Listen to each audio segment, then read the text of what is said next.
지난 정부도 그렇고 이번 정부도 그랬어요. 지난 정부도 3배 집값 올렸고요. 이번 정부도 집값이 떨어질만 하니까 특례 보금자리론이 뭐 신생아 특례 대출이니 이런저런 막 이름 붙여가지고 정책 대출이라는 이름으로 막 40조, 지난해는 60조 막 돈을 풀어요. 그래가지고 집 사라는 거예요. 누구한테? 젊은 사람들한테. 미래소득 끌어다가 빚내가 집 사면 그게 과연 도와주는 거냐는 거죠. 너무 빚더미 올라가가지고 그러면 집값 더 올라가면 돈 더 많이 빌려주나요?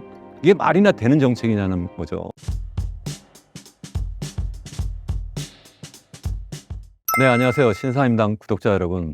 정말 오랜만에 뵙습니다. 이렇게 초청해 주셔서 너무 감사하고요. 오늘 제가 그동안 경험했던 일, 또 그리고 현재 세상을 보는 저의 시각을 여러분들과 함께 나누면서 아주 유용한 시간이 되었으면 좋겠습니다. 현재 100년 전 세계 대공황과 비슷하다는 우려가 제기되는 이유가 무엇인가요? 지난해 7월에 IMF, 그러니까 국제통화기금 연차총회에서 전 IMF 총재 라가르드, 현재는 이제 ECB 유럽중앙은행 총재가 말씀하신 거예요. 그래서 1920년대 상황하고 2020년대 상황이 너무 비슷한데 크게 두 가지다. 하나는 그 당시에도 그렇고 지금도 그렇고 기술 변혁이 엄청나게 급격하게 일어나고 있고, 두 번째는 그 당시와 지금과 마찬가지로 보호무역주의적인 그러한 성향이 너무 강하게 나타난다. 이게 당시에 세계 대공황의 원인이 되었는데, 지금도 그러한 세계 대공황의 그런 유령이 다시 어슬렁거리는 것이 아니냐, 이런 식으로 말씀하셨거든요. 그래서 저는 그게 굉장히 공감하는 편이에요. 그래서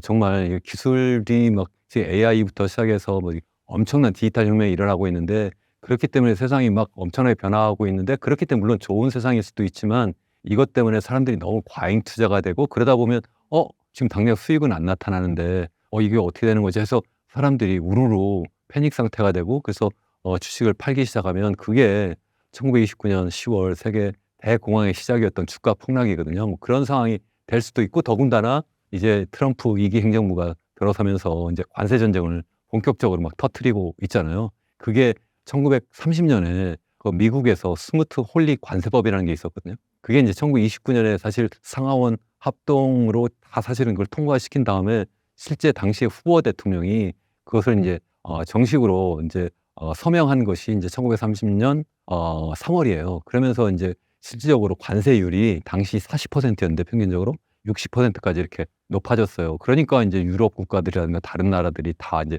보복 관세를 부과하게 되고, 그러다 보니까 무역이 쪼그라들고, 그러면서 전 세계적인 공황이 시작이 된 거거든요. 그러니까 지금도 소위 얘기하는 테크주, 뭐 M7이라고도 하잖아요. 뭐 엔비디아부터 시작해서 뭐 마이크로소프트나 뭐 페이스북이나 이런 기업들이 정말 잘 나가고 있는데, 여기 잘 나갈 때 그러다가 지금 실체가 없는 거 아니야? 특히 이제 엔비디아 뭐 이런 거, 아니면 최근에 뭐 AI 뭐 마이크로소프트나 뭐 여러 업체들이 뭐 열심히 막 하고 있는데, 갑자기 뭐 중국에서 뭐 딥시크라고 하는 정말 듣도 보도 못한 그런 기업이 나타나가지고 정말 싸게, 정말 쉽게 이렇게 막 그런 경쟁 제품을 막 만들어내니까, 그러면 이거 엄청난 투자를 했는데 과연 수익이 나올까? 이렇게 하면서 사람들이 갑자기 패닉에 빠지면 그게 이제 크게 이제 주식 시장, 증권 시장이 이제 폭락할 수도 있고, 그게 시발이 되어서 이제 경제가 막 침체가 되는 상황에서 이제 관세 전쟁과 같은 이러한 상황이 막 확산이 되면, 그러면 이제 전 세계가 그야말로 예전에 그런 세계 대공황과 같은 그런 상황이 올 수도 있다. 이걸 항상 우리가 염두에 둬야 된다. 전 그렇게 생각을 하고 있습니다. 트럼프 대통령의 관세 정책이 쏟아지고 있습니다. 어떻게 보고 계시나요? 관세 전쟁 하면 트럼프 대통령 2017년 그러니까 1기 때 그때 이미 시작을 했던 거고요. 그때 이미 중국에 대해서 평균 관세를 한 25%를 이렇게 막 올렸거든요. 그렇게 올렸다가 바이든 행정부에 들어서도 그걸 없애지 않고 계속 그 상태를 유지를 했어요. 그러면서 이제 관세 전쟁, 무역 전쟁뿐만 아니라 뭐 기술 전쟁 해가지고 뭐 반도체와 관련된 그런 기술이 뭐 중국으로 넘어가지 못하게 뭐 이렇게 여러 가지 이제 제한 조치를 하면서 미국과 중국 간의 패권 경쟁이 이제 본격적으로 막 시작이 됐는데, 트럼프 2기가 이제 들어서면서 그런 예전에 그 관세 전쟁을 어쩌면 이제 중국에 대해서 더 강화하고 또 전 세계로 이제 확산시키고 있는 그러한 상황이라고 이제 볼 수가 있어요. 그래서 처음 취임을 이제 1월 20일 날 했는데, 취임하자마자 사실 이제 인접하고 있는 뭐 캐나다와 멕시코에 대해서 관세를 이제 부과하겠다. 그래서 뭐 이유는 뭐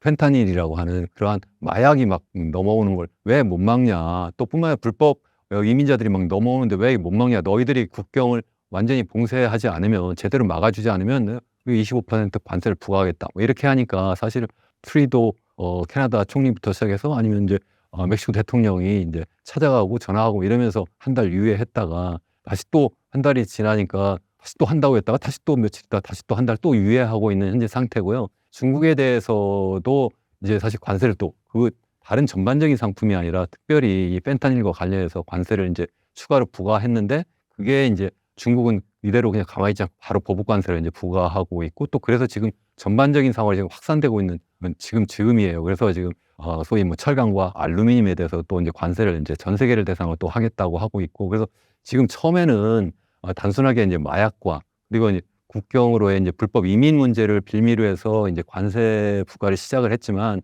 이제는 점점점 더 품목을 확산하고 또 대상 국가도 확산하고 있다. 그래서 전 세계적으로 이제 관세 부과를 사실 하겠다고 이미 공언을 했어요. 그래서 지난해에 중국에 대해서는 뭐 60% 관세를 부과한다고 그랬고 다른 나라에 대해서는 뭐 한 20% 정도까지 관세를 부과하겠다 이렇게 했는데 최근에는 이제 그 관세를 이제 보편 관세가 아니라 소위 얘기하는 상호 관세를 부과하겠다 이렇게 이제 하고 있는 거죠. 그래서 무조건적으로 다 똑같이 하는 것이 아니라 미국하고의 무역에 있어서 특별히 무역 흑자를 많이 보는 나라에 대해서는 관세를 많이 부과하겠다. 또 뿐만 아니라 이제 품목별로도 보니까 미국보다 관세율이 높은 나라는 거기에 맞춰서 미국도 관세율을 높이겠다. 이렇게 두 가지 형태로 이제 그러한 이제 상호 관세를 이제 부과하겠다고 하는데 여기에 다 우리나라는 해당이 되는 거예요. 우리나라 지난해에도 사실 미국의 입장에서 보면 우리나라가 8번째로 무역 흑자를 많이 본 나라이고요. 또 뿐만 아니라 우리나라가 직접적으로 미국에 대해서 뭐 수출하는 것뿐만 아니라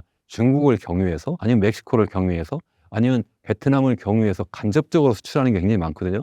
근데 지금 이 세 나라가 다 미국이 타겟으로 삼고 있는 그러한 나라들이에요. 그래서 이런 나라들에 대해서 관세를 이제 많이 부과하게 되면 우리나라는 직접적으로 관세 폭탄을 맞아서도 힘들고 또 간접적으로 다른 나라를 통해서 관세를 부과받기 때문에 그것 때문에도 힘들고 또 이런 나라들이 또 다 이런 관세 전쟁에서 당연히 경제가 침체될 수밖에 없고 그러니까 그런 나라는 그런 나라들대로 내수를 위한 수입도 줄어들 수밖에 없고 그러니까 우리나라는 당연히 수출하는데 힘들 수밖에 없다는 거고요. 실제 우리나라는 다른 나라와 달리 너무 조그만 영토 속에서 많은 사람이 살고 있잖아요. 그렇기 때문에 무역을 하지 않으면 먹고 살지 못하는 나라인데 지금 한때는 우리가 뭐 1960년대 이후에 소위 수출 주도형 산업화 전략이라고 해서 뭐 한 해에 뭐 14%까지 막 이렇게 성장하는 때가 있었고 그래도 뭐 최소한 10% 아니면 뭐 5% 후반대 막 이렇게 계속 성장했는데 그때만 해도 전 세계가 자유무역 세계화를 막 하던 시절인데 이제는 이제 보호무역 시대 그리고 또 더 나아가서 중상주의 시대로 완전히 회귀를 하게 되면 우리나라에게는 정말 엄청난 치명타가 될 수밖에 없다. 지금 엄청난 쓰나미가 우리나라로 지금 몰려오고 있다. 저는 이렇게 생각을 하고 있습니다. 수출 비중이 높은 대한민국이 높아지는 관세에 대해 가장 조심해야 할 것은 무엇인가요? 그러니까 우리는 수출 가지고 먹고 산다는 게 뭐냐면 수출이 잘 돼야지만 이 기업들이 고용도 많이 하고요. 또 수출 기업들이 대부분이 대기업들인데 그럼 거기에 딸린 중소기업들도 굉장히 많이 있어요. 그럼 기업들도 같이 경제가 이제 활성화될 수 있는 그러한 나라예요. 근데 그게 제대로 되지 않으면 마치 맨 앞장서던 우리 선수가 제대로 나가서 경기에서 제대로 역할을 못하면 왜냐면 저쪽에서 계속 방어막을 치니까 그러면 당연히 우리나라는 그 수출 기업뿐만 아니라 다른 연관 기업들 그리고 또 거기 고용되어 있는 사람들이 다 힘들어지게 되고 그러면 고용이 제대로 안 되면 당연히 가계소득도 당연히 제대로 올라가지 못하고 그러면 이 가계 소비가 우리나라 GDP에서 차지하는 비중이 한 50% 가까이 되는데 걔가 침체가 되면 다 힘든 거예요. 그래서 우리나라가 지금 내수가 굉장히 힘들다는 이야기고요. 내수는 사실 소비뿐만 아니라 이제 투자까지도 있는데 전반적으로 수출이 안 되니까 기업들은 어떻게 하겠어요? 투자를 많이 할 수도 없잖아요. 그래서 이러한 내수에서 이제 소비도 잘 안 되고 투자도 잘 안 되고 이렇게 되는 상황이 되니까 우리나라 전반적으로 힘들 거다. 그래서 지난해 이제 한국은행이 현재 잠정적으로 추계한 경제 성장률은 2.0%라고 하고 올해는 지금 막 그걸 계속 낮춰가지고 1.5%까지 낮췄어요. 그리고 내년에 한 1.8%라고 이야기를 하고 있는데 제가 볼 때는 그보다 더 낮아질 거다 이렇게 생각을 해요. 왜냐하면 내수가 지난해보다도 나쁠 뿐만 아니라 수출이 지난해는 굉장히 좋았어요. 주로 반도체 경기가 또 좋아서 그랬는데 지금 수출 경기가 완전히 꺾어졌어요. 특히 이제 반도체가 지금 우리나라 같은 경우에는 정말 제일의 수출 상품인데 거의 20% 가까이 차지하는 그런 품목인데 그 반도체 그 중에서도 이제 D램 우리가 보통 레가시 반도체라고 하는 삼성전자가 주로 수출하는 그런 반도체의 사이클이 지금 꺾이고 있는 상황이에요. 그래서 지난 2월에 수출이 전반적으로 뭐 반도체가 이제 수출이 안 될 뿐만 아니라 전반이 수출이 다 줄어들었어요. 그래서 이제 사실은 1월, 2월을 다 합해 보면 지난해에 비해서 수출이 한 4.5% 정도 이렇게 감소했거든요. 지난해는 뭐 수출이 엄청나게 좋았는데 그래도 경기가 나쁘다고 했는데 이번에 수출까지 계속 안 좋아 버리면 앞으로 더 나쁠 거라고 생각을 하면, 왜냐하면 좀 전에 말씀드린 것처럼 지금 관세 전쟁을 본격적으로 막 이렇게 막 시작을 하고 또 거기에다가 이제 반도체 사이클까지 이게 이제 호황에서 이제 침체 쪽으로 이렇게 접어들게 되면 우리나라는 엄청난 그런 외풍이 있고 거기에다가 이제 주력 상품이 굉장히 힘들어지는 이러한 상황이 될 거다. 그러면 이제 낙수 효과도 당연히 줄어들 수밖에 없지 않느냐. 저는 그렇게 생각을 하고 있습니다. 최근 전반적인 산업이 위축된 이후 한국과 미국 증시 상황을 어떻게 보고 계시나요? 지난해 우리나라의 그 주식시장은 전 세계에서 가장 나빴어요. 뭐 가장 좋은 나라라고 하면은 거꾸로 뭐 대만이라든가 아니면 미국도 전반적으로 S&P 500이라든가 아니면 뭐 나스닥이 엄청나게 좋았는데 다 20% 이상 다 사실은 상승했는데 우리나라는 거꾸로 다 20%까지 이렇게 다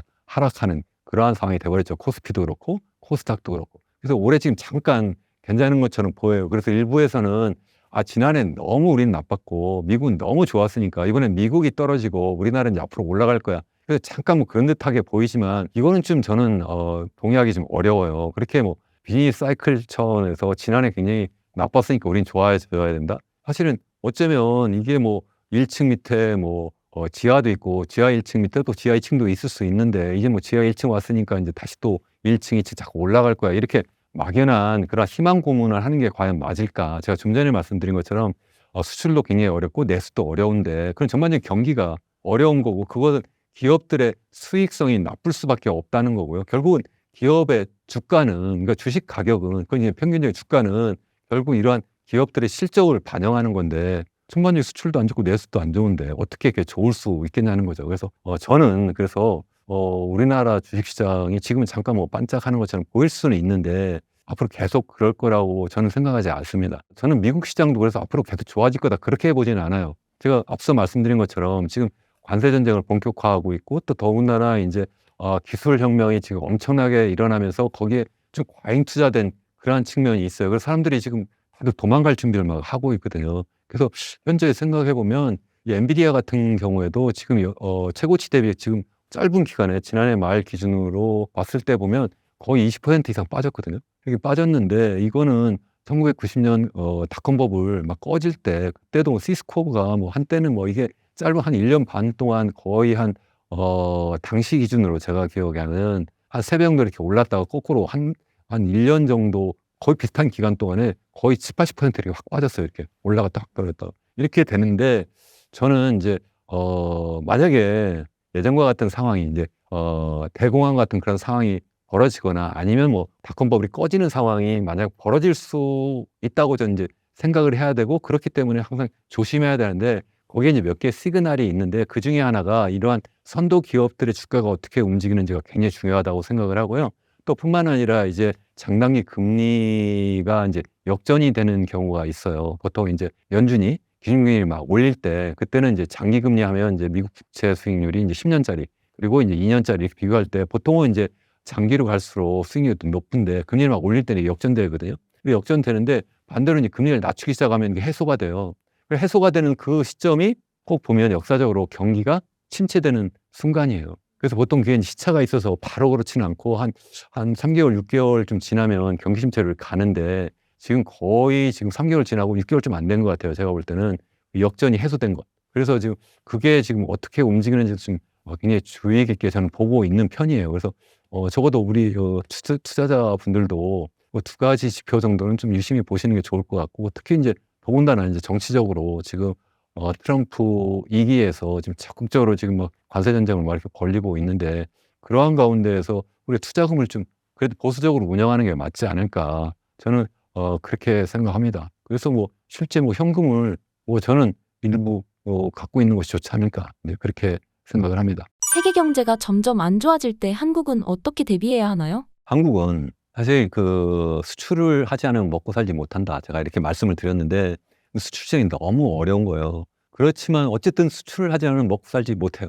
일부에서는 뭐라고 해요? 내수를 키워가지고 먹고 살면 된다 이래요. 그거는 말장난이에요. 조그만 땅덩어리에 지금 뭐 자원도 없는데 우리가 어떻게 우리 땅에서 나오는 자원만 가지고 우리가 생산해서 우리가 소비하고 먹고 살 수가 있어요. 그건 불가능하다. 우리는 어쩔 수 없이 거의 원재처럼 외국에서 원자재 들여오고 또 그래서 우리가 정말 우수한 인재, 우수한 기술을 가지고 거기서 좋은 상품 만들어서 해외에 팔고 그래가지고 다시 또 외화를 벌어들이고 또 그거 가지고 외국에서 다시 또 원자재도 가져오고 또 더 좋은 기술도 또 도입할 수 있으면 도입하고 그러면서 다시 또 좋은 상품 더 많이 생산해서 해외 수출하고 이러면서 계속 확대 재생산이 되어야 되는데 지금 상태는 수출 시장이 굉장히 어렵기 때문에 그 어느 때보다도 정말 엄청난 노력이 필요하다. 그렇게 하기 위해서는 결국 좀 전에 말씀드린 것처럼 더 좋은 상품, 새로운 기술을 이용해서 더 좋은 경쟁력 있는 상품을 만들어내야 된다. 근데 말같이 쉽게 되지 않아요. 그렇게 하려면 거기에 엄청난 투자가 되어야 되는데 문제는 우리가 이제는 그렇게 안 하고 있어요.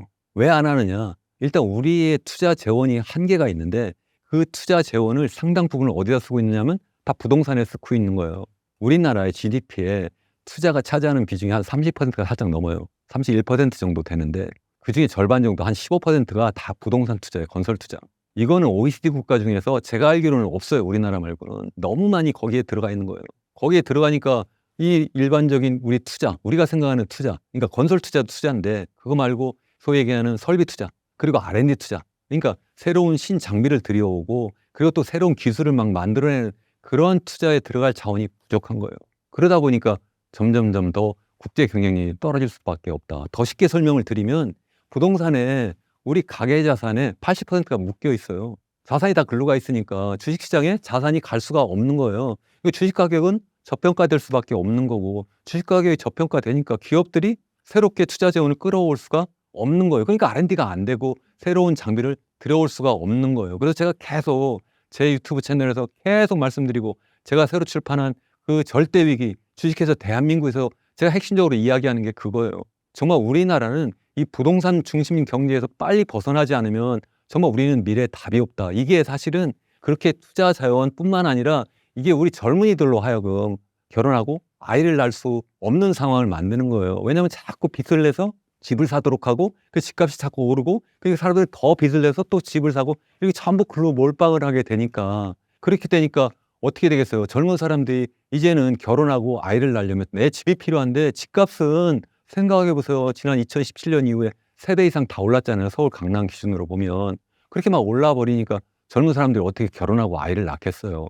어떤 분들은 그렇게 이야기를 해요. 왜 서울 강남을 보냐. 지방은 많이 집값이 떨어졌는데. 아니 일자리가 지방에 있습니까? 일자리가 다 서울 수도권에 있으니까 어쩔 수 없이 젊은 사람들이 그걸 몰리잖아요. 그러니까 거길 중심으로 말씀드리는 게 맞죠. 그러니까 우리나라가 정말 이걸 탈피하지 않으면 정말 힘들다. 저는 그렇게 생각을 합니다. 현재 한국 경제 상황은 어떤가요? 한국 경제는 저는 정말 위기 상황이라고 생각합니다. 그 위기도 그냥 위기가 아니라 절대 위기라고 생각합니다. 그래서 제가 막 출판한 책 제목이 절대 위기 주식회사 대한민국이에요.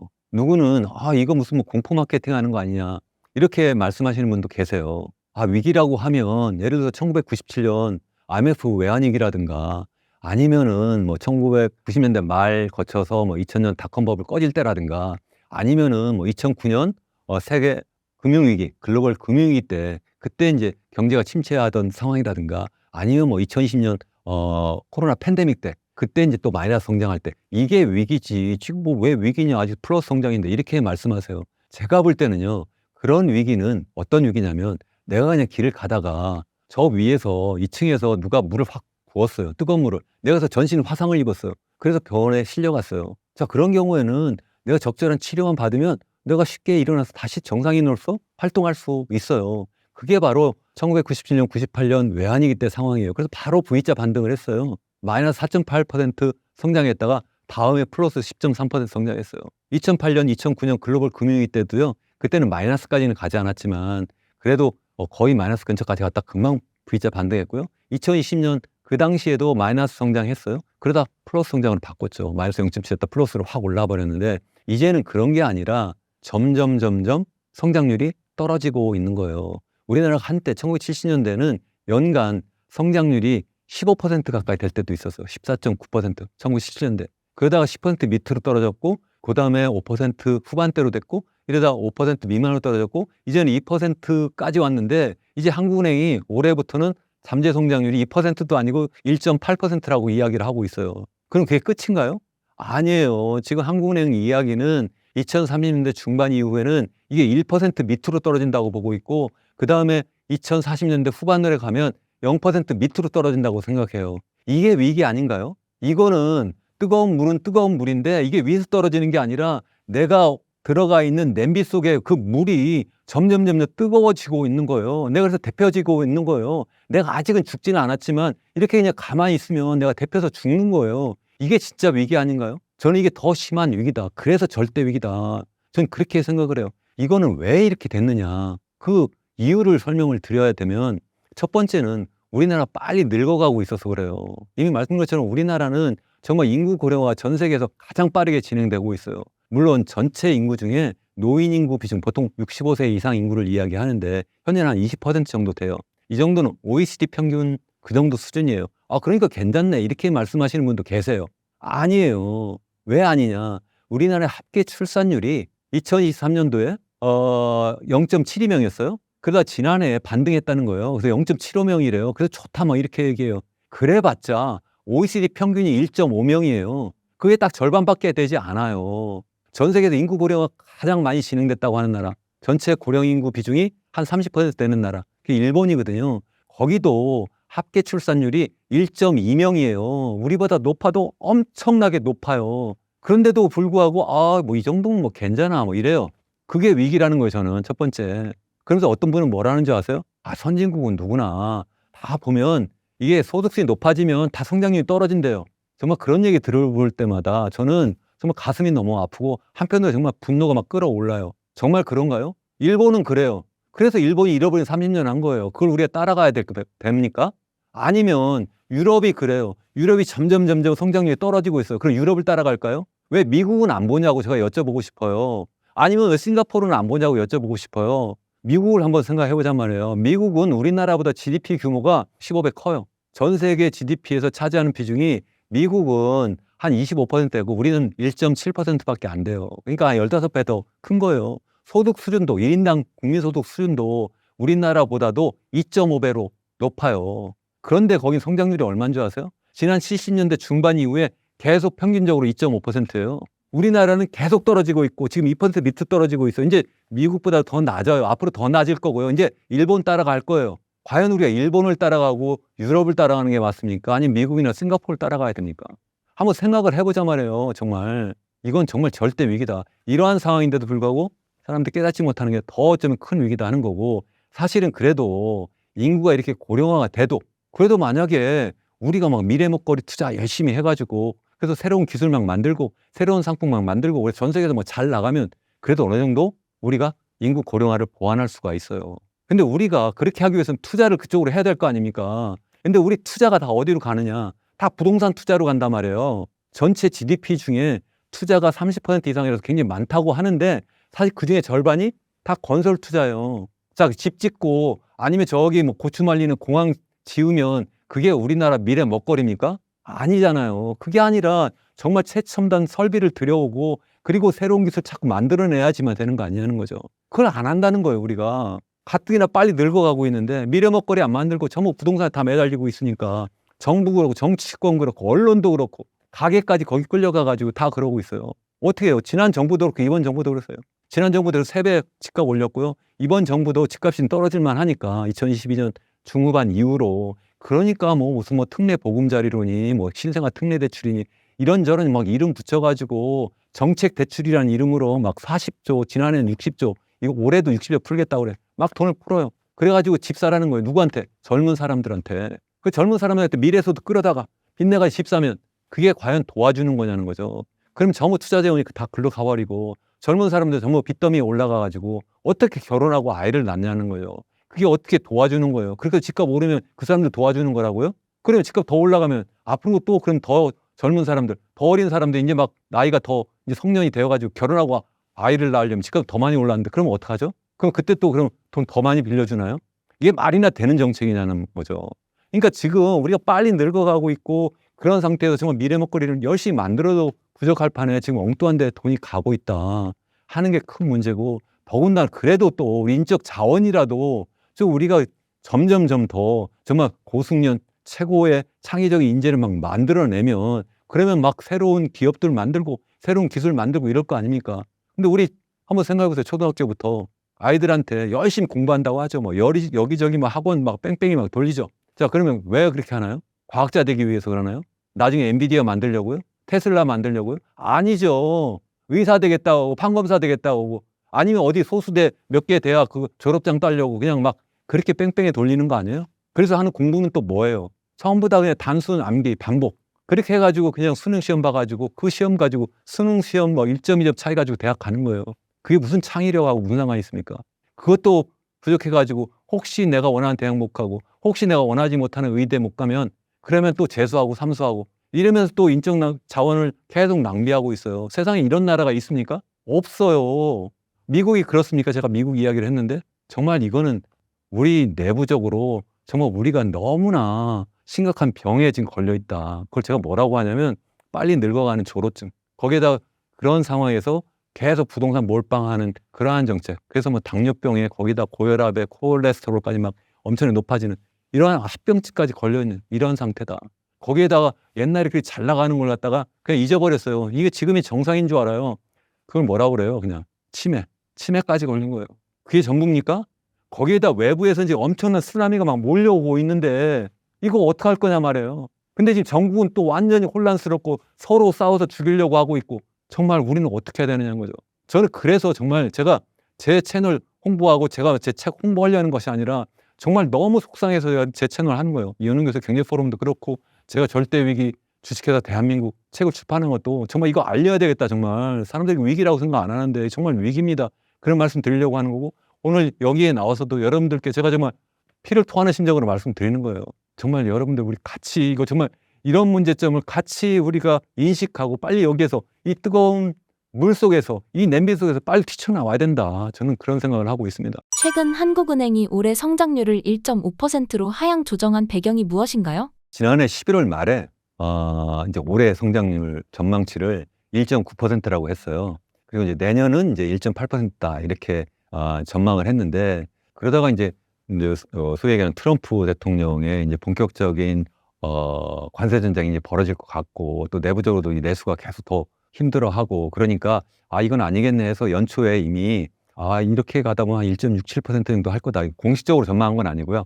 그렇게 하다가 이제 이번에 이제 아주 공식적으로 경제 성장 전망치 1.5로 낮췄어요. 사실 제가 뭐 자화자찬 같지만 제가 연초에 제 채널에서 우리나라의 올해 경제 성장률 전망치, 주가, 환율 그리고 또 뭐 전반적인 전 세계 전망을 다 했는데 거기에서 저는 1.5 하면 잘한다. 더 낮을 수도 있다. 그렇게 전망을 했어요. 그게 1월 초예요. 1월 1일, 2일 막 그때 할 때. 이건 다 낮추고 있잖아요.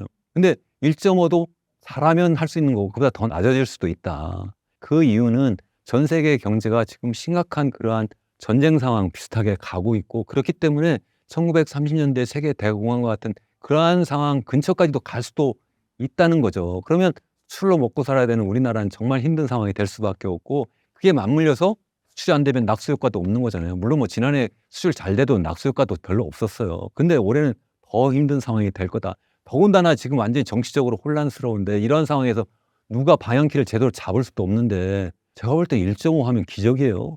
제가 생각할 때는. 그런 상황에서 주가가 막 튀어 오른다? 전 그것도 기적이라고 생각을 해요. 정말 힘들 거다. 전 그렇게 생각합니다. 올해 한국 경제는 어떻게 전망하시나요? 올해 경제 성장률 전망치를 제가 연초에 잘하면 1.5%, 그때 다른 기관은 1.5 하는 데 하나도 없었어요.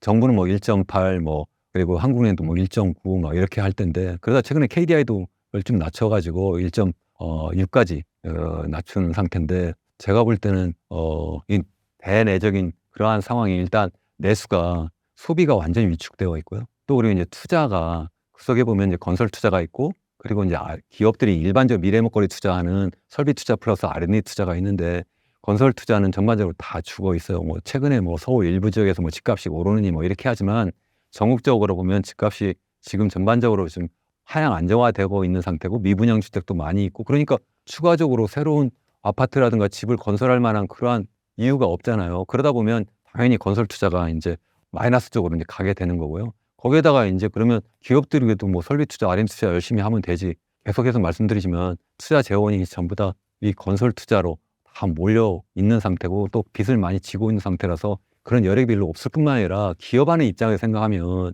지금 내수도 이렇게 어려운 상태고 그리고 또 정치적으로 혼란스럽고 더군다나 대외적으로 보면 수출 환경이 이렇게 나쁜데 거기에 새로운 뭐 공장 설비 들리겠습니까? R&D 투자하겠습니까? 제가 경영을 한다면 지금은 열심히 현금 확보하고 비상대책을 세울 것 같아요. 그러니까 결국은 투자도 제대로 살아나지 않을 거다. 그러니까 유일하게 남은 것이 정부 지출을 늘리는 건데 그래서 요즘 추경을 한다 막 이렇게 하지만 그건 정말 임시 땜방이거든요. 잠깐 뭐 효과가 나타날 수도 있는데 그것도 많이 할 수도 없어요. 우리나라 계속 재정 적자를 보고 있는 상태이기 때문에 그래서 그것도 임시 방편적인 그러한 정도의 효과가 있을 수는 있겠지만 그게 근본적으로 우리 경제를 되돌이키는 그런 상황으로 갈 수는 없을 거다. 저는 그렇게 생각을 합니다.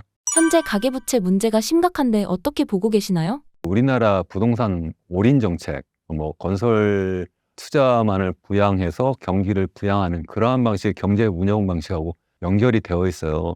누가 집을 사줘야지만 그래야지만 이제 건설 투자도 되는 거잖아요. 좀 전에 말씀드린 것처럼 뭐 미분양이 많은데 어떻게 새로운 집을 짓겠어요. 그러니까 집이 팔려나가게 해야 되는데 그러면 어떻게 하겠어요. 당연히 누군가 사도록 해야 되고 근데 사람들이 보니까 상황이 나쁘네 안 살려고 그래요. 그게 바로 2022년 중반 후반 상황이에요. 그래서 하다못해 둔촌 주공 그 재건축 아파트도 미분양 사태가 막 나잖아요. 그러니까 뭐 부동산 PF 문제가 발생하고 이러니까 또 이게 전반적인 경기 침체로 막 갈 것 같으니까 정부가 서둘러서 그 다음 해부터 열심히 경기를 막 부양한다는 그러한 핑계로 뭐 했어요? 부동산 경기 띄운 거예요. 그게 바로 특례 보금자리론이고 지난해는 신생아 특례 대출이고 올해도 신생아 특례 대출 계속 하겠다는 거고 그건 무슨 얘기냐면 돈을 빌려줄 테니 그거 가지고 집 사라는 거잖아요. 그럼 돈을 어떻게 빌려주느냐? 시중 금리보다 좀 싸게 뭐 1%, 2% 사이에 싸게 더 해줄 테니 그거 가지고 집 사라. 그럼 무슨 얘기예요? 결국은 빚을 내서 집을 사니까 가계부채가 자꾸 늘어나는 거예요.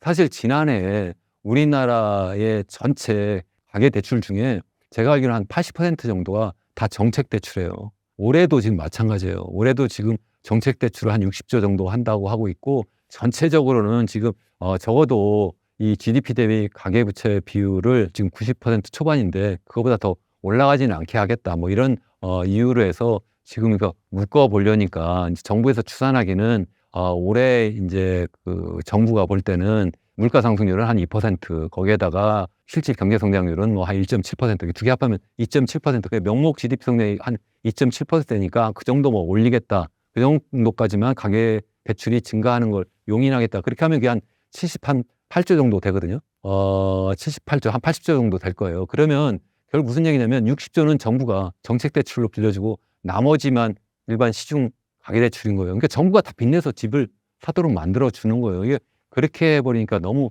가계부채가 자꾸 늘어난다. 이건 현 정부뿐만 아니라 제가 지난 정부부터 계속된 문제다고 말씀을 드렸고 그것도 부족해서 전세할 때도 전부 다 어떻게 해요? 다 가계대출을 해줘요. 전세대출이라는 이름으로. 또 그것도 부족해서 뭐 100% 보증까지 해줘요. 지금 그 문제되니까 뭐 90%는 낮추겠다고 그러는데 제가 볼 땐 그걸 아예 없애야 돼요. 전세대출 시작한 지는 뭐 예전에 뭐 이명박 정부 때부터 했지만 지난 정부 때는 그걸 엄청난 규모로 키웠고요. 지금도 계속 그걸 유지하고 있는 건데 제가 볼 때는 그걸 줄여줘야 되고 더군다나 보증도 해주면 안 돼요. 그거 해주면서 사람들이 갭 투자하고 막 이런 거거든요. 그러면서 빚더미에 자꾸 올라가 있는 거예요. 그러니까 지금 GDP 대비 뭐 90% 초반이다 이렇게 이야기를 하는데 그러면 그게 한 어느 정도냐. OECD 국가 중에서 뭐 스위스라든가 호주라든가 뭐 캐나다보다는 좀 낫다. 그래서 4위다 이렇게 이야기를 하는데요. 사실 4위 더 돼요. 왜냐하면 우리나라만에 있는 그 전세 있잖아요. 전세 보증금을 우리가 주고 들어가잖아요. 이거는 더 위험한 가계대출인 거예요. 아닌가요? 4인 간에 돈을 빌려주고 빌려받는 거잖아요. 우리 실제 깡통 전세니 역전세 그러면서 많은 문제가 발생한 게 뭐예요? 바로 이 전세 보증금이에요. 그것을 거기에 포함시키면요. 우리나라는 이 가계 대출이 전세 보증금까지 포함하면 이게 한 GDP의 130% 정도 돼요. 이건 단연코 1등이에요. 단연코 1등. 이런 나라 없어요. 스위스보다 높아요. 이런 상태를 계속 유지할 거냐는 거예요. 이게 단순하게 뭐 정부에서 얘기하는 것처럼 뭐 GDP, 명목 GDP 성장률 그 이내에서만 잡으면 돼요? 아니에요. 빨리 이걸 줄여나가야 돼요. 우리 경제학적으로도 그동안 계속 연구된 바가 있어요. 이게 초기에 가계대출이 어느 정도 늘어날 때는 많지 않을 때 GDP 대비로 볼 때 그런 때는 그게 경제 성장에 도움이 될 수도 있는데 이게 뭐 너무 많이 늘어나서 60% 넘고 뭐 80% 넘으면 학자마다 좀 다릅니다만 그러면 그때부터는 도리어 경제 성장에 역효과가 있다는 거예요. 말씀드렸잖아요. 이게 계속 가계부채가 늘어나니까 이 사람들이 그 원리금 갚느라고 소비도 못 하는데 어떻게 경제가 살아날 수 있겠어요. 그래서 이거 빨리 줄여줘야 된다. 그냥 명목 GDP 상승률 정도에 그냥 막는 것이 아니라 줄여주려고 노력해야 되는데 정부가 앞장서서 빚을 내면 되느냐는 거죠. 그래서 우리나라 정말 이렇게 하면 정말 답이 없다. 계속해서 말씀드리지만 이렇게 하면 우리나라는 결국 냄비 속에서 삼겨 죽는 그런 개구리꼴 될 수밖에 없다. 전 그렇게 말씀드릴 수밖에 없습니다. 저서에서 세계가 4가지 뉴노멀을 맞이했다고 하셨는데 어떤 내용인가요? 뉴노멀이라고 하는 것이 말 그대로 예전에 없었던 거대한 그 새로운 무엇, 뭐 이걸 갖다 보통 뉴노멀이라고 많이 이야기하잖아요. 예를 들어서 뭐 요즘 많이 이야기하는 뭐 세계화에서 이제 탈세계화로 갔다. 이게 또 뉴노멀이다. 뭐 이렇게 이야기하는데 그 정도는 저는 뭐 아주 조그만 뉴노멀이고요. 정말 거대한 뉴노멀이 4가지가 있다고 생각을 해요. 우리 인류 역사상 정말 30만 년 역사상 처음 맞이하는 정말 거대한 변혁, 이 4가지가 있다고 생각하는데 그걸 저는 뉴노멀이라고 해요. 우리 인류 이름이 호모 사피엔스잖아요. 그래서 30만 년 전에 우리가 29만 년 어떻게 살았어요? 원시 수렵인으로 살았잖아요. 그러다가 이제 1000년 전, 12000년 전쯤에 농업혁명이라는 걸 해서 그 이후에 우리가 농업인으로 살면서 문화라는 것도 만들고 그러다가 다시 또 거의 10,000년을 살다가 그러다가 이제 지난 18세기 중엽에 산업혁명을 하잖아요. 그러니까 농업인으로 살다가 이제 말 그대로 산업인이 된 거예요. 그래서 이제 농업 중심 사회에서 제조업 중심으로 이렇게 바뀌었죠. 그러다가 이제 디지털 혁명을 지금 하고 있는 거예요. 그래서 이제 디지털 사회로 바뀐다. 뭐 이런 이야기를 많이 하잖아요. 그래서 첫 번째 우리가 디지털 사회로 전환하고 있다 하는 것이 첫 번째라고 저는 생각을 해요. 일부에서는 뭐 이런 말씀하시는 분들 계세요. 뭐 산업혁명이 지금 아직도 진행 중이다. 1차, 2차, 3차, 지금 4차다. 뭐 이렇게 얘기하는데 이게 지금 우리 기계혁명인가요? 아니잖아요. 항상 AI가 기계인가요? 뭐 일반의 기계라고 하지만 이게 소프트웨어잖아요. 이 디지털 소프트웨어라고요. 거기에다가 뭐 최근 얘기하는 뭐 여러 가지 뭐 스마트폰이라든가 이런 것을 이용하는 그러한 여러 가지 기술 혁신, 이것도 다 기계가 아니라 사실은 그 디지털 기술 문제잖아요. 디지털 서비스 문제. 그래서 디지털 혁명이라고 하는 것이 맞다는 거고, 두 번째는 우리가 이제 산업혁명 이후에 지금 디지털 혁명을 계속하면서 우리 인간의 평균 수명이 엄청나게 빠르게 늘어나고 있어요. 그래서 사실은 30만 년 정도 계속 거의 가장 이제 산업혁명 직전까지만 해도 평균 수명이 한 35세 정도였다고 해요. 지금은 선진국 같은 경우에는 다 80세 정도 되잖아요. 우리나라 80세도 넘고 있고 앞으로 100세까지도 살고 어쩌면 그 이상도 갈 거예요. 점점점 더 이제 디지털 그런 또 의료 기술이 발전하면서 그렇게 하면서 이제는 나이 드신 분들, 정말 연세 많으신 노인분들이 주도하는 그런 새로운 세상이 될 수도 있다. 그러니까 주도한다는 것이 완전히 그분들이 모든 세력을 갖고 있다 그런 뜻이 아니라 예전엔 젊은 사람들이 이 세상을 끌고 왔다면 이제는 그 나이 드신 분들로 많이 이제 중심축도 옮겨가고 또 그분들을 부양하는 문제가 또 발생할 거다 하는 거고, 그래서 이 첫 번째 디지털 혁명하고 그리고 이 노인 사회로의 전환과 연계해서 전혀 다른 형태의 불평등 사회, 그것은 저는 불평등이 아니라 양극화 사회라고 생각을 해요. 뭐 디지털 디바이드라는 말도 있잖아요.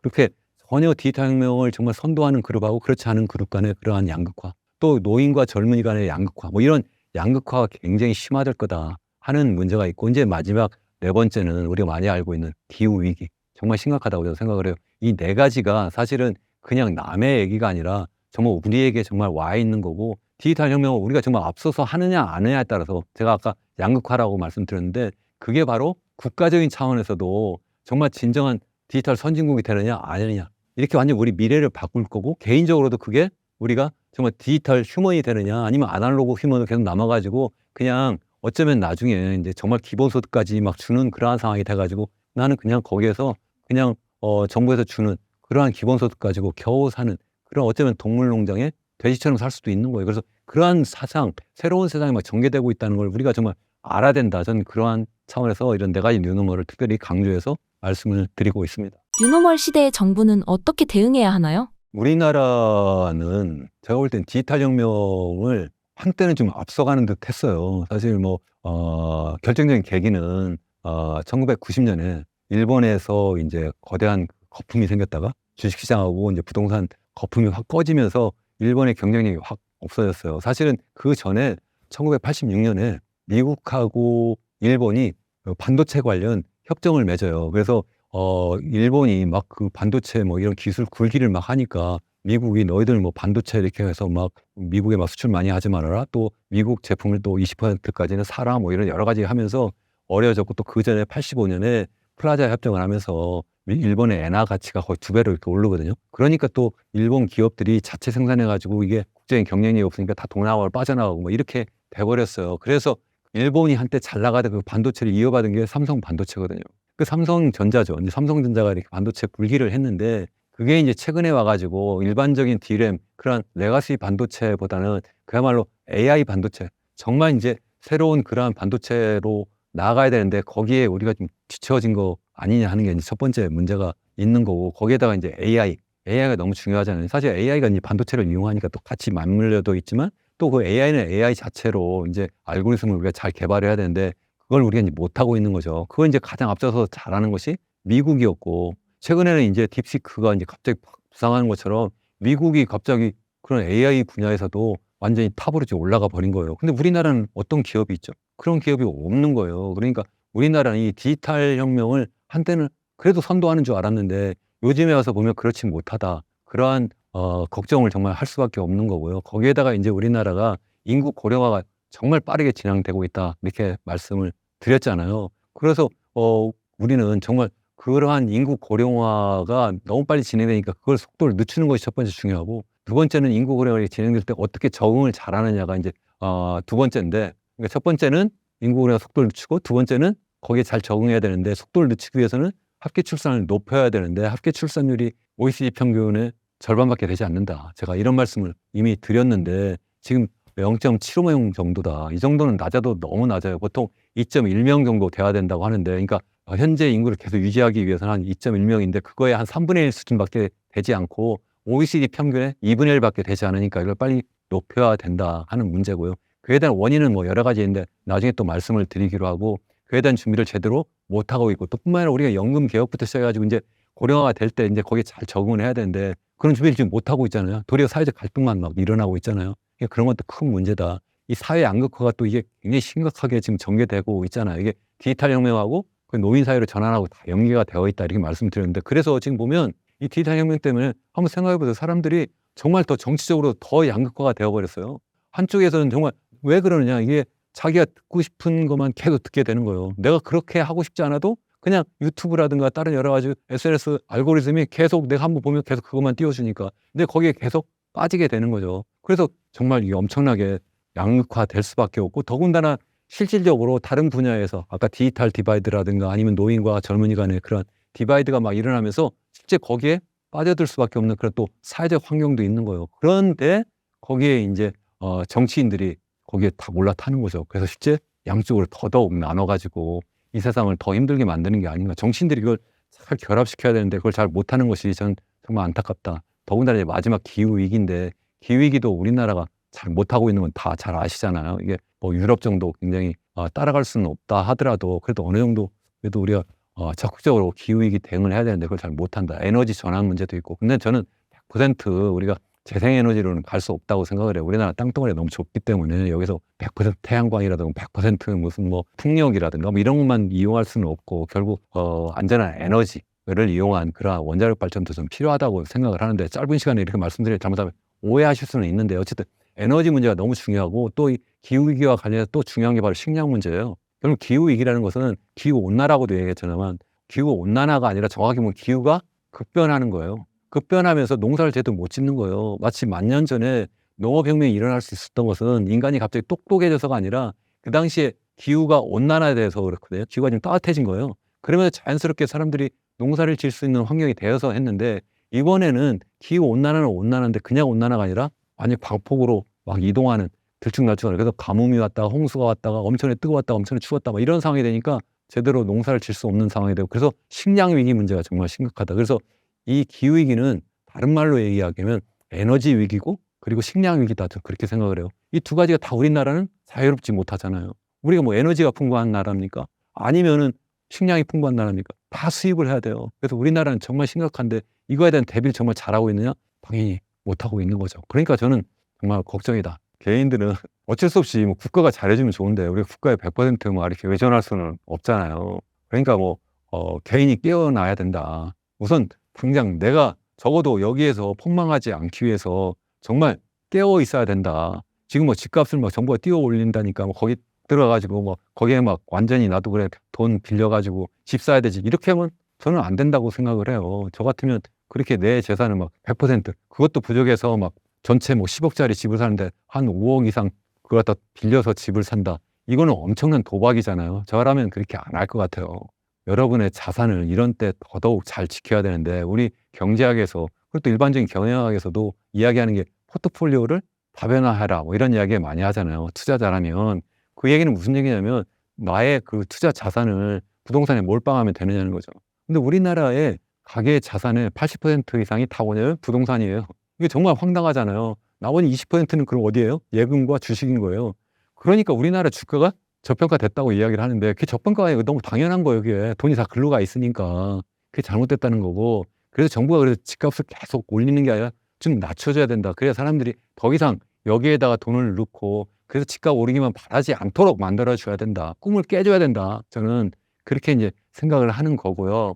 또 뿐만 아니라 더 이제 크게 보면 우리나라의 경제 규모는 전 세계 경제 규모에 비해서 2%도 안 돼요. 1.7%예요. GDP로 볼 때. 그러면 그게 무슨 얘기예요? 포트폴리오 다변화한다면 내 전체 자산이 있다면 한 1.7%만 우리나라에 투자하는 게 맞고 나머지는 다 해외에 투자하는 게 맞잖아요. 그런데 현실에서는 당연히 정보의 비대칭성이라는 게 있어요. 잘 모르잖아요. 그러니까 국내 투자를 더 많이 할 수밖에 없어요, 당연히. 뭐 그래서 뭐 최소한 절반 정도 국내에 할 수 있어요. 그렇지만 외국에서 현재 어떤 상황이 전개되고 있는지 또 거기에서 내가 어떤 투자를 할 수 있는지 그걸 찾아서 그렇게 하는 게 맞지 않느냐. 근데 우리나라의 모든 내 자산을 다 몰빵을 하고 그것도 부족해서 전부 다 집 사는데 다 몰빵하고 그것도 부족해서 빚내서 또 몰빵을 하면 이건 정말 잘못하면 엄청난 위험 부담을 안게 되고 그래서 잘못하면 이생망할 수도 있지 않느냐는 거죠. 그래서 그렇게 하면 안 된다. 제가 계속 말씀을 드리는 건 그렇게 하시면 안 된다. 투자 재원을 다변화하고 이런 때일수록 어쩌면 지금 혹시 있을지 모르는 그러한 상황에 대비를 잘하는 것이 정말 필요하지 않을까 그렇게 생각합니다. 뭐 한 가지 더 말씀드리면 예를 들어서 제가 막 이렇게 주장하니까 뭐 못 믿겠는데 하면 워런 버핏은 어떻게 하고 계시나요?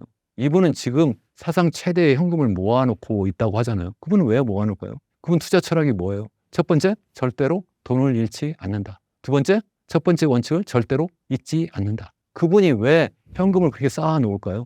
저는 그분 왜 그런지 한번 생각을 해보시고 여러분들도 현재 갖고 있는 자산을 한 곳에 더군다나 막 한국에 그것도 완전히 부동산에 몰빵하는 것은 정말 위험하다. 저는 그렇게 생각합니다. 현재 우리나라 부동산 상황은 어떻게 보고 계신가요? 지금 부동산이 전반적으로 경기가 안 좋다 이렇게 이야기를 해요. 근데 좀 차별화가 있다 뭐 이런 얘기 하잖아요. 그러니까 전국적으로는 뭐 지금 집값이 하향 안정화되는 것 같은데 서울 수도권 특히 이제 서울 강남권에서 집값이 최근에 좀 꿈틀꿈틀한다 뭐 이런 이야기를 하잖아요. 특히 이제 서울의 이제 강남, 잠실 이쪽에 이제 4개 동에 대해서 토지거래 허가 구역이라는 게 있었는데 이걸 뜬금없이 서울시에서 해제해 버린 거예요. 그게 언제냐면 지난 2월 12일 날 발표해서 13일부터 발효했어요. 그러니까 그때부터 규제를 해제한 거예요. 토지거래 허가 구역이 뭡니까? 갭 투자 막으려고 한 거예요. 그러니까 실제 그 지역은 사람들이 다 선호하는 지역이니까 적어도 거기 살려면 거기에 실제 가서 거주해라 2년 이상. 거주 안 할 거면 사지 말아라. 그러니까 이게 그냥 단순하게 갭 투기 하지 말아라. 이제 그거 사면서 거기 전세 주고 그 돈 가지고 또 딴 데 가고 이렇게 하면 안 된다 이렇게 하는 건데 집값이 이제는 안정화되는 것 같으니까 이거 풀겠다 이렇게 해버렸어요. 그러면 그 다음에 아무런 문제가 없나요? 거기서 갑자기 집값이 다시 올라가고 막 있잖아요. 결국 그러니까 이제 좀 어느 정도 안정화되고 있는 부동산 시장 어떻게 보면 이제 불꽃이 이제 불씨가 꺼져가고 있는데 거기다가 갑자기 기름을 확 버버린 거예요. 저는 정말 잘못했다고 생각을 해요. 어떻게 이런 정책을 쓸 수가 있는가? 그러면서 서울시에서는 뭐냐면 그런 효과가 없다. 지금 뭐 시장 실사를 해보겠다. 정말 그럴까요? 정말 그렇게 생각하십니까? 저는 아니라고 생각하는데요. 왜 다른 사람들은 다 지금 이렇게 해서 이번에 집값이 다시 올라가고 있다고 생각을 할까요? 서울시만 아니라고 계속 그렇게 하면 불난 게 불이 안 난 건가요? 저는 그렇게 정말 여쭤보고 싶어요.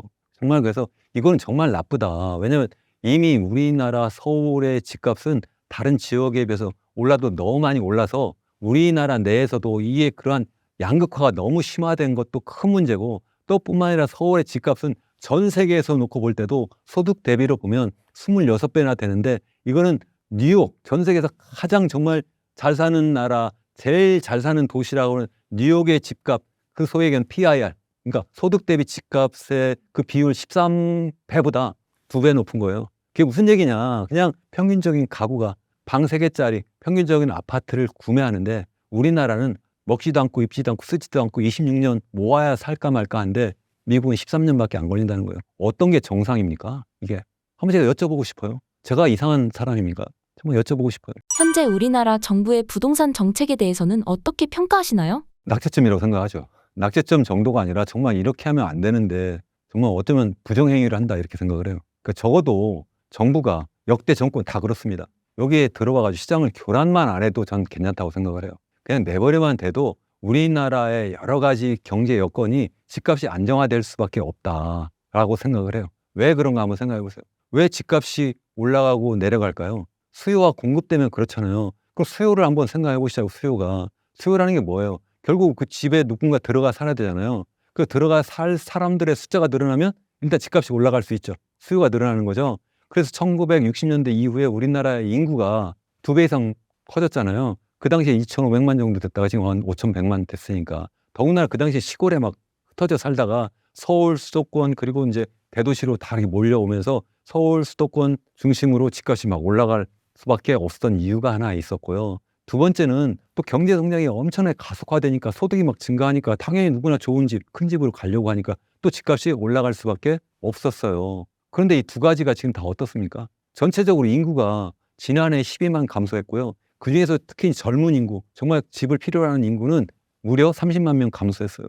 앞으로는 더 빠른 속도로 더 크게 매년 감소할 거예요. 아, 그래도 서울은 안 감소하잖아. 서울 인구는 계속 감소하고 있고요. 아, 그래도 서울의 젊은 인구는 안 감소하고 있잖아. 아니에요. 서울에도 이 소위 그 연령 계층별 가구 수를 보면 감소하는 계층이 있고 증가하는 계층이 있어요. 감소하는 계층이 누군지 아십니까? 바로 40대, 50대예요. 40대, 50대가 제일 집수를 많이 하는데 거기가 감소하고 도리어 60대, 70대 고령층이 자꾸 늘어나니까 거기 가구 수가 늘어나요. 그리고 늘어나는 게 20대, 30대. 그 되게 웃기잖아요. 20대만 늘어나요. 30대 거의 비슷하고. 왜 늘어날까요? 정부 정책이 잘못돼가지고 무주택자면 우선적으로 집 분양한다 그러니까 그냥 분가하는 거예요. 부모로부터. 그러니까 무주택자가 되면 가구수가 늘어난 것처럼 보이지만 사실은 부모가 같이 사는 건데 그렇게 해가지고 자꾸 가구수 늘리고 한지만 그 실질적인 수요가 아니잖아요. 근데 어쨌든 계속 그래서 뭐 그 미분양 사태를 해결하기 위해서 또 뭐 그렇게 할 수도 있는데 어쨌든 그게 진정한 수요가 아니라는 말씀을 드리는 거고 또 하나 이제 수요를 더 영향을 주는 것이 바로 이제 금리인데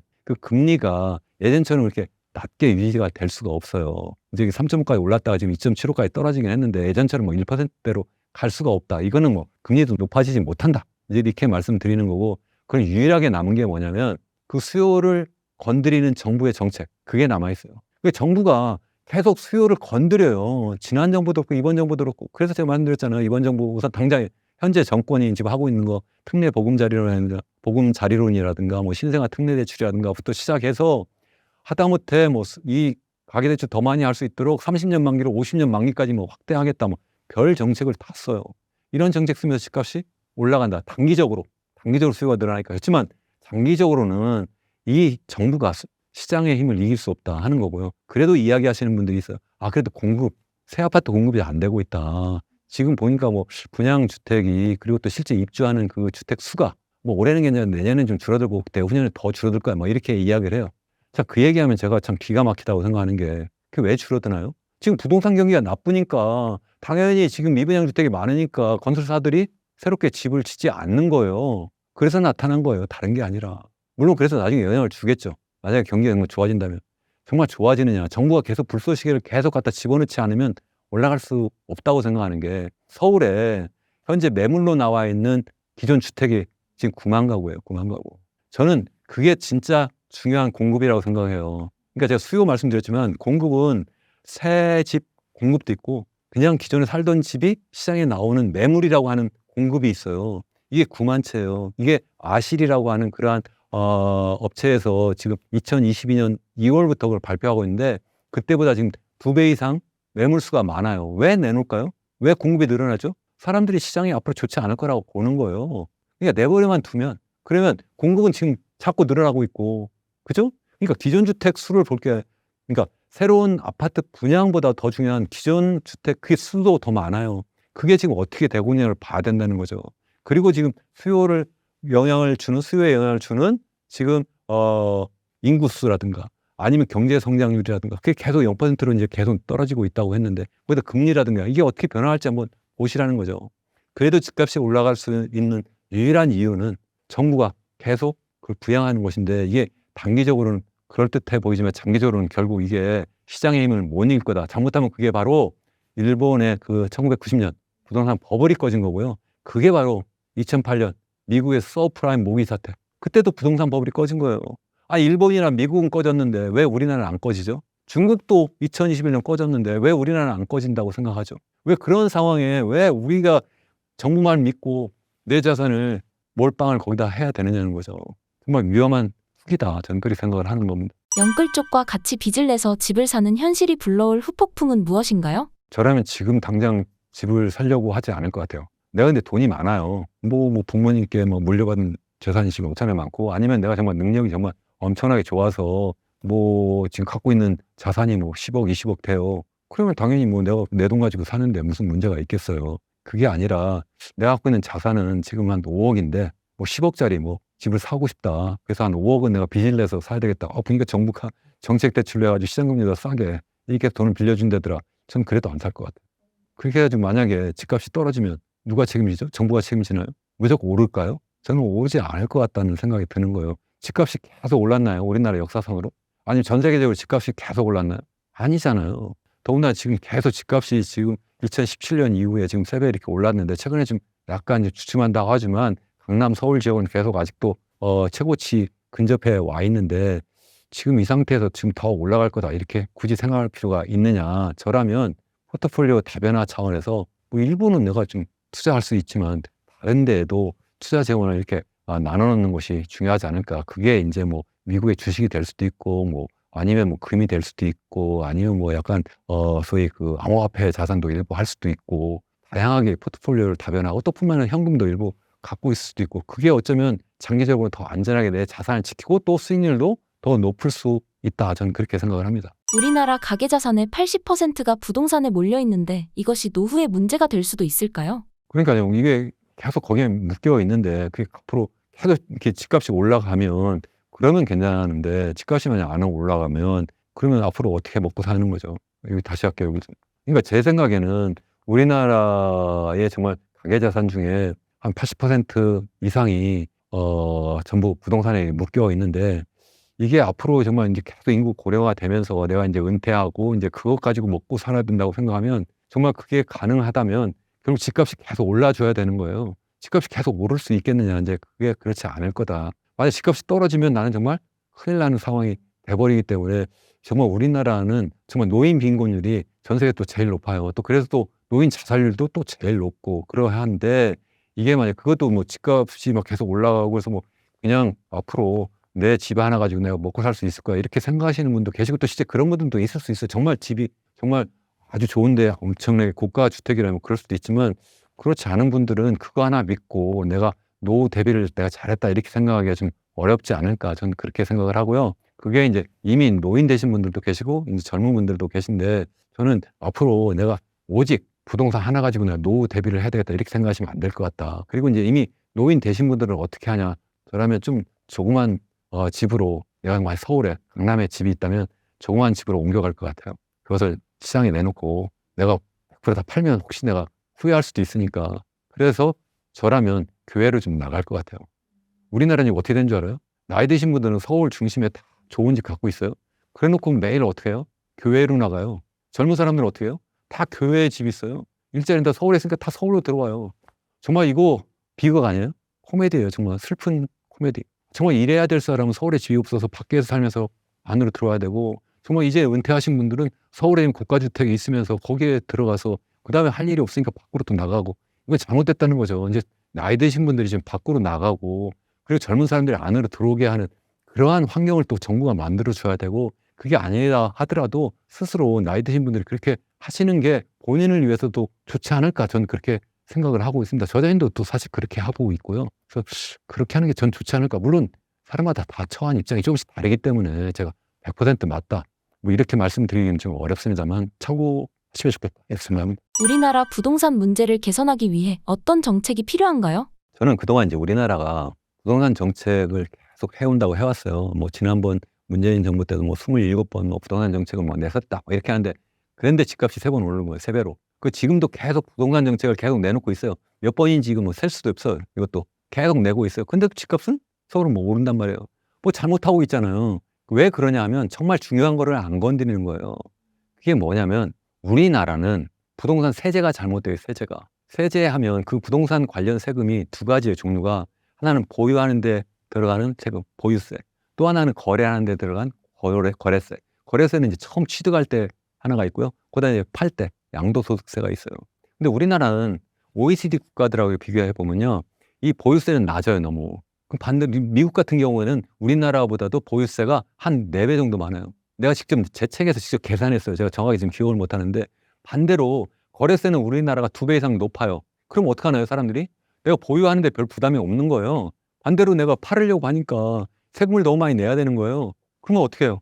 거래가 잘 안 되는 거죠. 제가 아까 말씀드렸죠. 정말 중요한 거는 신규 주택 분양이 아니라 기존 주택이 매물로 많이 나와야 된다. 지금 또 많이 나오긴 하는데 이게 나오면 자연스럽게 집값이 안정화되고, 또 그렇게 하면 나이 드신 분들이 자연스럽게 내가 그 집을 처분하고 내가 교외로 나갈 수도 있는 거예요. 그래서 그분들도 행복하고 젊은 사람들도 시내에 들어와서 안정된 그런 주택에서 내가 거주하면서, 그래서 내가 일도 하고, 또 그래서 내가 결혼하고, 그래서 아이도 갖고, 이렇게 한다는 거죠. 그렇게 좀 만들어줘야 된다. 그래서 세제 개혁이 첫 번째 제일 중요하다. 두 번째는 공공주택이 좀 많이 건설되어서 분양되어야 된다. 그것도 그냥 변두리에 그냥 조그만 그런 허접한 그런 게 아니라 시내에 정말 일자리 근처에 좋은 집을 분양해야 된다. 제가 그래서 제 책에서 아니면 제 유튜브 채널에서 계속 제가 예를 들고 있는 게 싱가포르예요. 싱가포르가 전 세계에서 가장 시장 경제, 자유 경제가 잘 발전된 나라인데요. 그런데 그 나라는 이 공공주택이 전체 주택 중에 80%예요. 자가 보유율은 90%예요. 싸게 들어가요. 거기는 우리나라보다 더 인구 밀도도 높아요. 그래도 우리나라보다 출산율은 더 높아요. 지금 1.0명 정도 이렇게 되는데 우리보다 높아도 훨씬 높은 거예요. 거기도 낮은 거 아니냐. 우리나라보다도 여건이 훨씬 나쁘다니까요. 거기도 여러 가지 문제가 있지만 어쨌든 그런 주택 정책은 정말 우리가 본받아야 된다. 더군다나 세제도 제가 말씀드렸다시피 이것도 어떻게 하느냐 하면요, 자국민에 대해서는 공공주택, 그리고 외국인에 대해서는 아예 민간주택 20%밖에 없는 거. 그것도 그냥 못 사요. 요새는 외국인들이 자꾸 들어오니까 처음 취득세를 어떻게 하냐면 10억짜리 아파트라면 6억을 60%를 취득세로 세금을 내야 돼요. 스탬프 듀티라고 해가지고 처음 이제 도장 찍어주는 그거, 취득세를. 그러니까 쉽게 들어오기 어려운 거죠. 그래서 거기 싱가포르의 민간주택 가격도 소득 대비로 보면 우리나라보다 싸요. 우리나라는 왜 그런 거 못하냐는 거예요. 일부에서 그러면 뭐 이래요. 거기는 국유지가 거의 98%. 아니 국유지가 많으니까 그거예요. 우리나라는 그런 국유지가 없어서 못합니까? 우리나라도 국유지 있죠. 우리나라는 LH나 SH가 어떻게 하나요? 토지 자기가 다 매입해가지고 개발해가지고 그걸 자기가 그냥 그런 좋은 공영주택을 건설해서 분양하면 되는데, 민간주택한테 개인 기업, 사기업한테 다 넘겨줘가지고 그것도 비싸게, 그래가지고 또 분양가 높이는 그러한 정책을 하고 있는 거 아니냐는 거예요. 이거 정말 잘못되지 않았나요? 저는 이러한 것을 우리가 알아야 된다, 정말 깨달아야 된다. 저는 정말 그렇게 생각을 해요. 제가 두 가지 말씀드렸어요. 하나는 부동산 세제 개혁, 두 번째는 공공주택을 많이 분양을 해야 된다. 저는 그렇게 생각합니다. 신사임당 시청자분들을 위한 한마디 부탁드립니다. 여러분, 저와 함께 이렇게 시간 내주셔서 정말 감사하고요. 제가 혹시 너무 목소리를 높여서 혹시 불편한 분 계시면 정말 죄송하고요. 너무 짧은 시간에 정말 많은 말씀을 드리는 게 저도 좀 아쉽습니다. 그래서 다음 기회에 한번 더 찾아뵙기로 하고, 또 여러분들께서 저의 그 이현웅 교수 경제포럼도 좀 찾아와 주셔서 거기서 제가 더 구체적으로 아주 데이터를 직접 여러분들께 보여드리면서 말씀드리거든요. 그래서 그것도 한번 봐주시면 좋겠고, 기회면 책도 좀 한번 이제 봐주시면 더 구체적으로 정말 체계적으로 전 세계 경제가 어떻게 돌아가고 있고 우리나라 경제가 현재 어떤 문제가 있고, 그래서 우리가 어떻게 해야지만 정말 잘 살아나갈 수가 있는지 그런 것을 여러분들도 깨닫고, 그래서 우리가 더불어 이 사회를 정말 살기 좋은 사회로 만들 수 있지 않을까, 좀 그렇게 생각합니다. 여러분 정말 감사합니다.